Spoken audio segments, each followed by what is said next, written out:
আসসালামু আলাইকুম ওয়া রাহমাতুল্লাহি ওয়া বারাকাতুহু।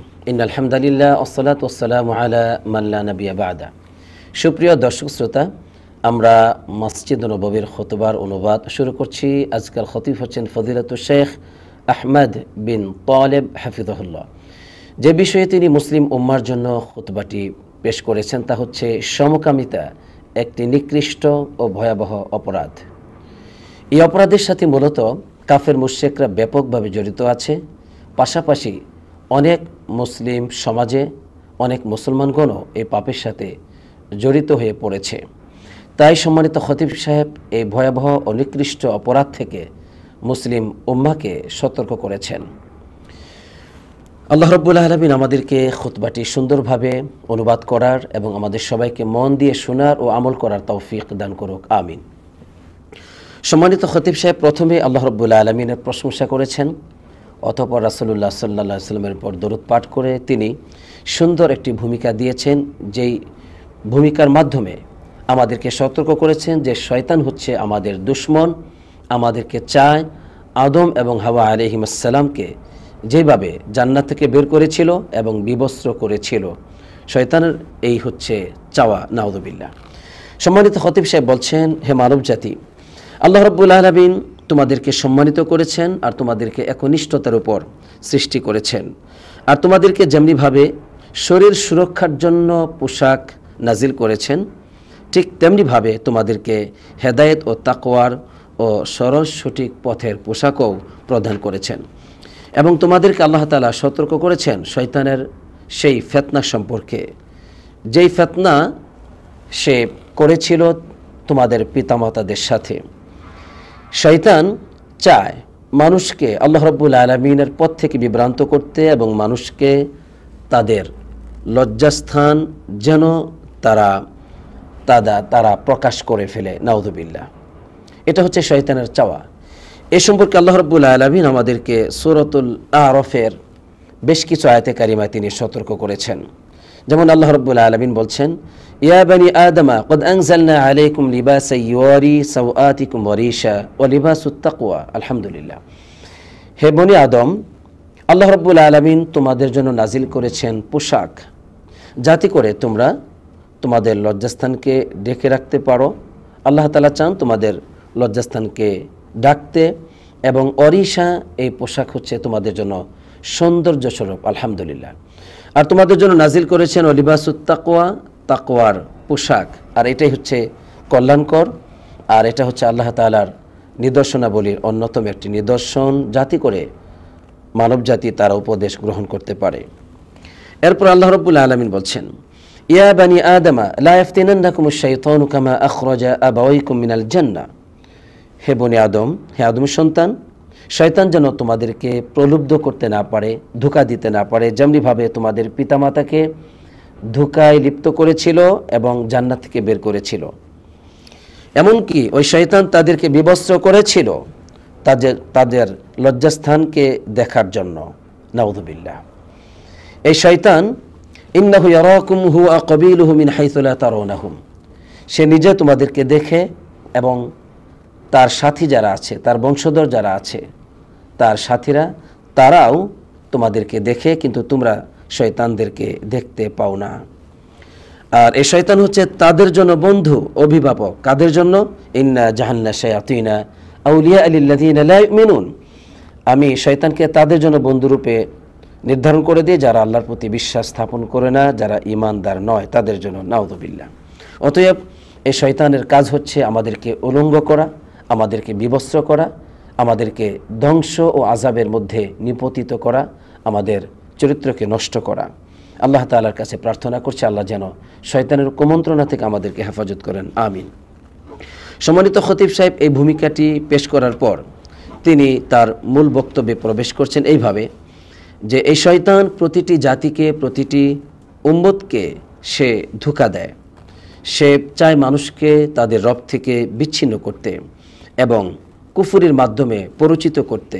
এই শয়তান প্রতিটি মানুষকে ভিন্ন ভিন্নভাবে ধোঁকায় লিপ্ত করে, কাউকে বা ক্ষমতার, কাউকে অর্থের, কাউকে আসবাবপত্র, আরও বিভিন্নভাবে শয়তান মানুষকে ধোঁকা দিয়ে থাকে।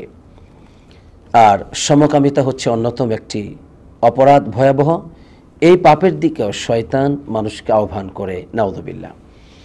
এরপর সম্মানিত খতিব সাহেব বলছেন, একটি পাপ খুব নিকৃষ্ট ও বড় হয়ে থাকে যদি ওই পাপের কারণটা খুবই দুর্বল হয়ে থাকে। যেমন আল মালিকুল কাযযাব, যেমন মিথ্যাবাদী বাদশাহ। বাদশাহ মিথ্যা কেন বলবে? কোনো কারণ নেই। তবুও যদি কোনো বাদশাহ মিথ্যা বলে, তাহলে সাধারণ ব্যক্তির মিথ্যার চাইতে বাদশার মিথ্যার হচ্ছে পাপটি বড়, নাউযুবিল্লাহ। ও শাইখুজ জানি, একজন বুড়ো মানুষ জিনাকারী। সাধারণ মানুষ জিনা করলে অবশ্যই সেটা পাপ, কিন্তু এই যুবকদের চাইতে বুড়ো মানুষ যদি জিনা করে, তাহলে সে পাপটি আরও বড় আকার ধারণ করে, তার শাস্তিটাও আরও অনেক বড় হয়। না, তিনি এমনভাবে এই পাপটিকে উল্লেখ করেছেন যে এই পাপটির কোনো কারণ ছিল না, এই পাপটির কোনো আকর্ষণ থাকার কথা নয়, কিন্তু তারপরেও এই রুচিহীনতা নিয়ে তারা এই পাপে লিপ্ত হয়েছে। তাই সম্মানিত খতিব সাহেব বলছেন, ফামা কব্বাহাল্লাহু ফি'লান বা'দাল কুফরি কামা কব্বাহাল্লাহু আফআলাহুম। কুফরির পরে এমন কোনো পাপ নেই যে পাপকে আল্লাহ তাআলা এত বেশি জঘন্য বলে উল্লেখ করেছেন, যেমনটি তাদের এই কর্মকে উল্লেখ করেছেন, নাউযুবিল্লাহ। অতএব এই পাপটি অত্যন্ত নিকৃষ্ট একটি পাপ। এই পাপ যারা করেছিল তাদের বংশধর, তাদের পথের প্রতীক আজও বিদ্যমান রয়েছে, নাউযুবিল্লাহ।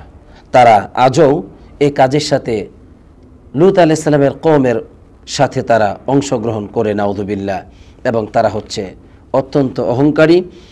আর তারা এমন সম্প্রদায় যে তাদের কাছে নেই কোনো শরীয়ত, নেই কোনো দিন। তবে ফাল ফাহিশাতু লাহুম শরিয়া, তাদের শরীয়ত হচ্ছে অন্যায় অশ্লীল কাজ করা, নির্লজ্জ কাজ করা, এটাই হচ্ছে তাদের ধর্ম। আর তাদের ও তাতাহহুরু ফি দীনিহিম জারিমা, এবং সেই সাথে পবিত্রতা অর্জন, এটা হচ্ছে তাদের ধর্মে একটি বড় অপরাধ, নাউযুবিল্লাহ। কারণ পবিত্রতা অর্জন বলতে কিছু নেই তাদের ধর্মে, এমন লোকদের, এমন সম্প্রদায়ের বিদ্যমান আজও রয়েছে। আল্লাহ রাব্বুল আলামিন তাদের সম্পর্কে বলছেন সূরাতুন নামলের 56 নম্বর আয়াতে কারিমা আল্লাহ তাআলা বলছেন যে লূত আলাইহিস সালাম যখন ওই কওমকে উপদেশ দিচ্ছিলেন যে তোমরা এই পাপ থেকে বিরত থাকো, তখন ওই কওম লূত আলাইহিস সালামের সাথে কি আচরণ করেছিল? আল্লাহ তাআলা বলছেন, আখরিজু আলা লূতিন মিন ক্বরিয়াতিকুম ইন্নাহুম উনাসুন ইয়াতাতাহহারুন। তোমরা তোমাদের এলাকা থেকে, তোমাদের জনপদ থেকে লূতের পরিবারকে বের করে দাও, কারণ তারা হচ্ছে এমন সম্প্রদায় যারা পবিত্রতা অর্জন করে। আল্লাহু আকবার। দেখেন, তারা পবিত্র মানুষ বলে, তারা মানুষকে ভালো পথে ডাকে বলে, এজন্য ওই সম্প্রদায়ের যারা লিডার ছিল তারা বলেছিল যে লূত এবং তার পরিবারকে তোমাদের এলাকা থেকে বের করে দাও, তোমাদের জনপদ থেকে তাদেরকে বের করে দাও, কারণ তারা পবিত্রতা পছন্দ করে। এজন্য আজও সম্প্রদায় যারা মুসলিম সমাজের পবিত্রতাকে পছন্দ করে না, মুসলিম সমাজের নারীদেরকে তারা বিবস্ত্র করতে চায় এবং তাদের যুবকদেরকে তারা চরিত্রহীন করে নষ্ট করতে চায়, এবং যারা যুবকদেরকে, মুসলিম নারীদেরকে পবিত্রতার দিকে ডাকে, তাদেরকেও তারা আজ সমাজ ছাড়া, দেশ ছাড়া করতে চায়। এই সমস্ত পাপিষ্টরা আজও মুসলিম সমাজে এবং বিভিন্ন সমাজে বিদ্যমান রয়েছে, নাউযুবিল্লাহ। তাই সম্মানিত খতিব সাহেব বলছেন এরপরে যে এই পাপ হচ্ছে একটি ভয়াবহ পাপ। এই পাপে যে ব্যক্তি লিপ্ত হয় তার দিন চলে যায়, তার আত্মমর্যাদা চলে যায়। এমনকি এই পাপ হচ্ছে এমন মহাপাপ যে পাপের কারণে তাদের চেহারা বিভৎস হয়ে যায়, চেহারার নূর চলে যায় এবং অন্তরের নূর চলে যায়, নাউযুবিল্লাহ। আর যারা এই পাপকে হালাল মনে করবে, জায়েজ মনে করবে যে এতে কোনো সমস্যা নেই, অবশ্যই তারা কুফরি করলো, স্পষ্টভাবে কুফরি করলো, তারা ইসলাম থেকে বের হয়ে যাবে। এমনকি যারা এটাকে হালাল মনে করবে তাদের কাছে তওবার দাওয়াত দেওয়া হবে, যদি তওবা করে তাহলে তো আলহামদুলিল্লাহ, অন্যথা ইসলামী রাষ্ট্র তাদেরকে হত্যা করবে, এই সমস্ত অপরাধকে যারা জায়েজ মনে করে। এমনকি অনেকের ক্ষেত্রে এমন হতে পারে এই অপরাধের সাথে সে জড়িত নয়, কিন্তু এই অপরাধকে, এই পাপকে সে স্বাভাবিক মনে করে, তাহলে সেও কুফরিতে লিপ্ত হবে এবং তার জন্য হত্যার নির্দেশ রয়েছে শরীয়তে। যেমনিভাবে লূত আলাইহিস সালামের একজন স্ত্রী, সে যদিও নারী ছিল, সমকামিতা হচ্ছে পুরুষে পুরুষে, কিন্তু সে নারী থাকা সত্ত্বেও সে ওই কওমের ওই নিকৃষ্ট পাপিষ্ঠদেরকে সহযোগিতা করেছিল। এই জন্য লূত আলাইহিস সালামের স্ত্রীকেও ধ্বংস করা হয়েছিল ওই সমস্ত পাপিষ্ঠদের সাথে। অতএব এই পাপ থেকে আল্লাহ তাআলা মুসলিম উম্মাহকে হেফাজত করুক, আমাদের সবাইকে হেফাজত করুক।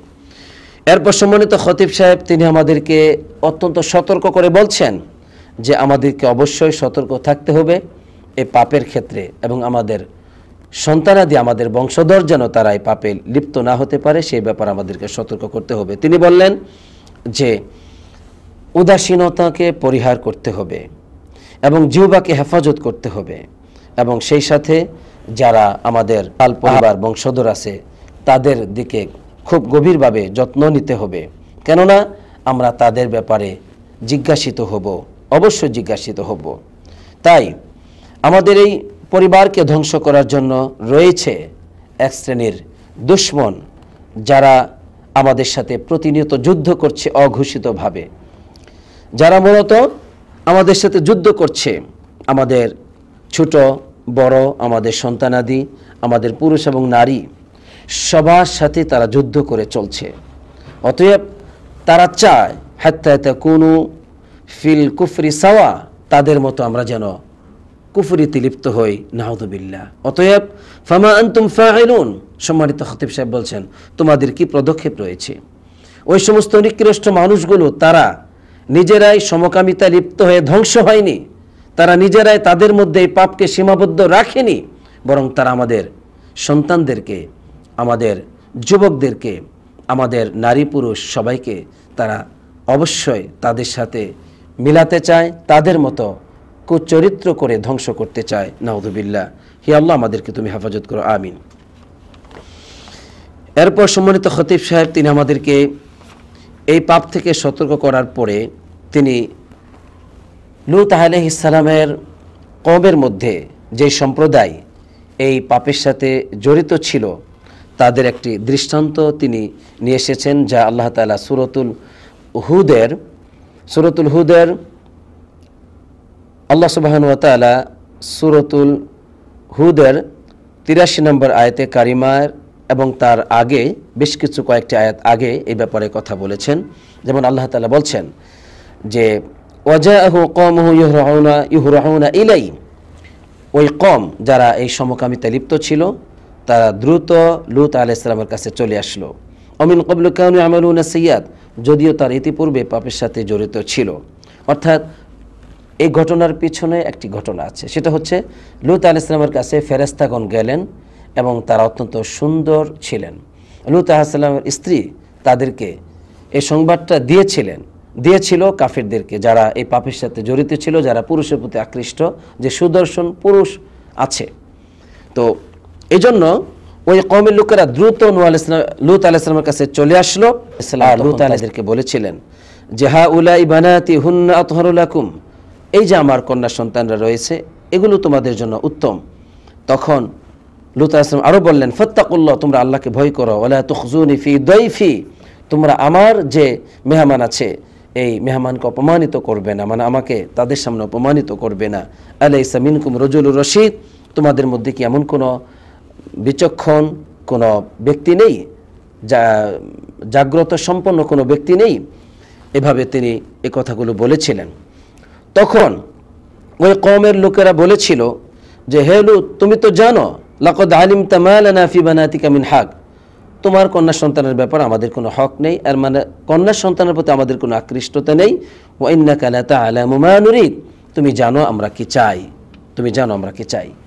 এরপরে ফেরেশতাগণ লূত আলাইহিস সালামকে বলেছিলেন যে আপনি কোনো ভয় করবেন না, কারণ তারা আপনার নিকটবর্তী হতে পারবে না, এবং আপনি রাত্রের কোনো একটি সময় আপনি আপনার পরিবারকে নিয়ে বের হয়ে যান এবং পিছনের দিকে তাকাবেন না, তবে আপনার স্ত্রী ব্যতীত, কেননা আপনার স্ত্রীর উপর ইন্নাহু মুসিবুহা মা আসাবাহুম, ওই সম্প্রদায় যে বিপদে পড়বে এই আযাব আপনার স্ত্রীর উপরও আসবে, নাউযুবিল্লাহ।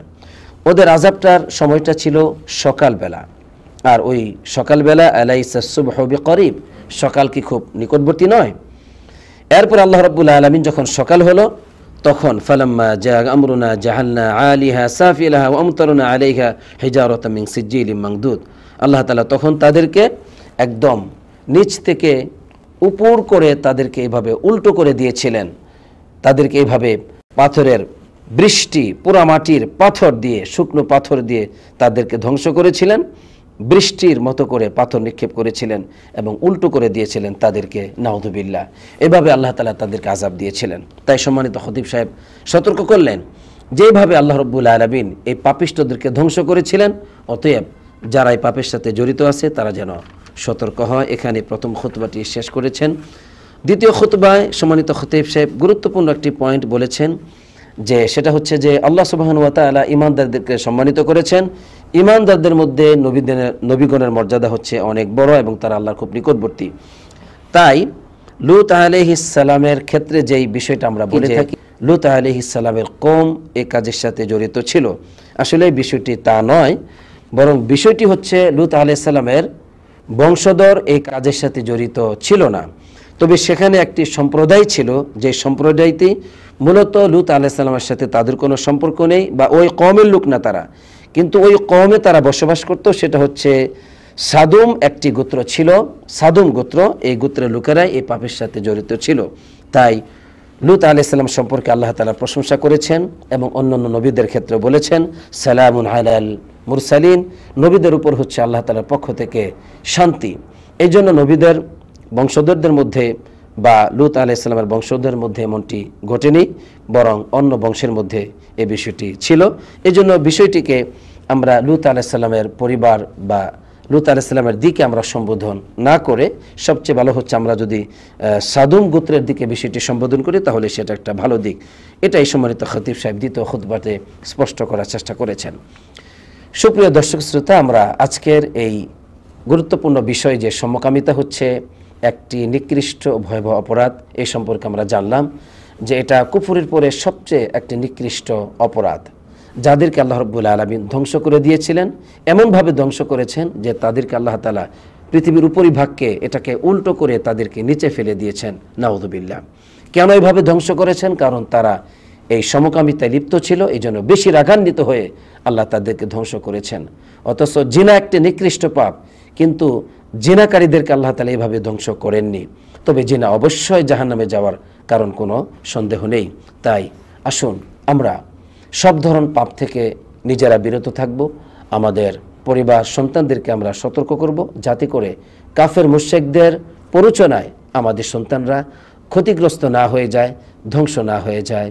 হে আল্লাহ, আজকে আমরা যা শুনলাম এই পাপ থেকে আমাদের সবাইকে, আমাদের বংশধরকে তুমি নিরাপত্তা দান করো, আমিন। আসসালাতু ওয়াসসালামু আলা নবিয়িনা মুহাম্মদ ওয়া আলা আলিহি ওয়া সাহবিহি আজমাইন।